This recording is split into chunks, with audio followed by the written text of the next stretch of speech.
Hello, Prep School. Miss Grogan has asked me this week to speak to you about compassion, the word compassion. And I'm delighted to do so, and it's lovely to talk to you again. In the stories we hear about Jesus in the Gospels, we often hear about his emotions, how he felt. So one time we know that he was very angry at the way the people were using the temple in Jerusalem.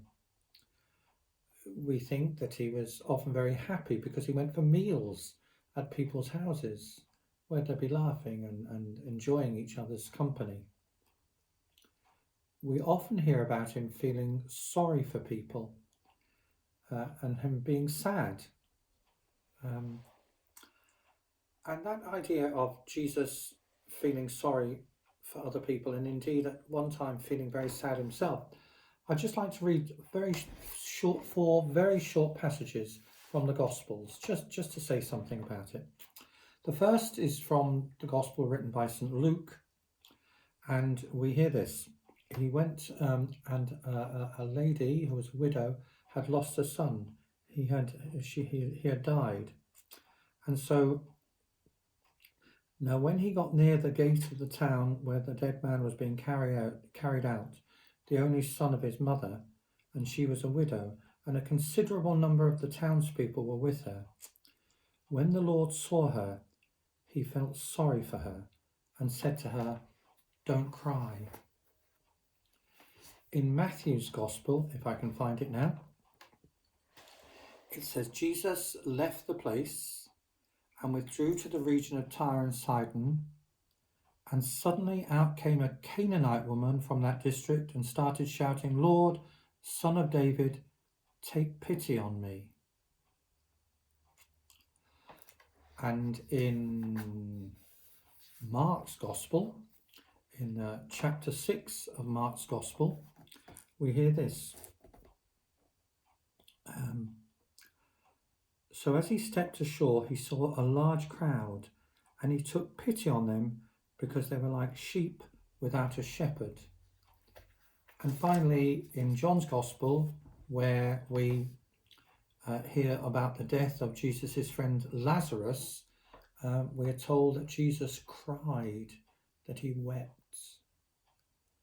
So Jesus knew some very strong emotions. And in our English language, those emotions, we use different words for them. He took pity on them. He felt sorry for them.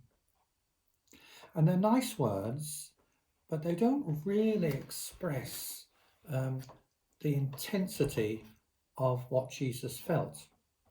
And in fact, this is very interesting. When the evangelists wrote their Gospels and they wanted to express how strongly Jesus felt for people, they couldn't even find a word in Greek that said it all, and so they made up their own word. Would you believe that those evangelists made up their own Greek word? And I'm going to show it to you now on the screen.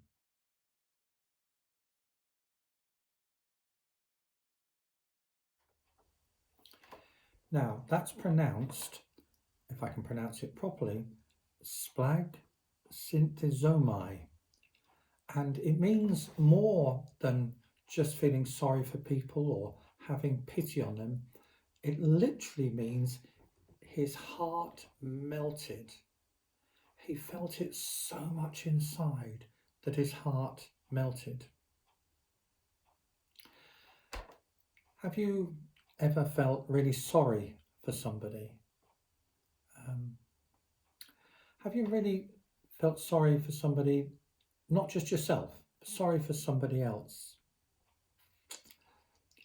You see, Jesus calls us to feel, to have the same emotions as he did. He wants our hearts to melt.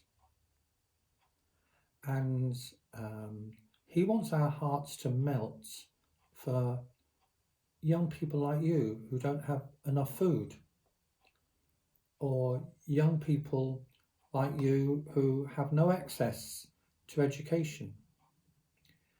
He wants you to feel for young people who are caught up in war, who are frightened and homeless. Young people like in countries like the Yemen at the moment, in Syria.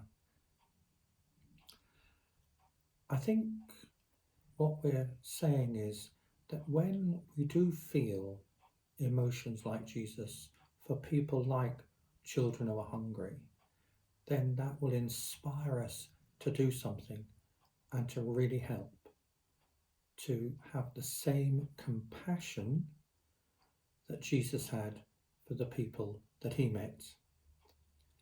Thank you very much.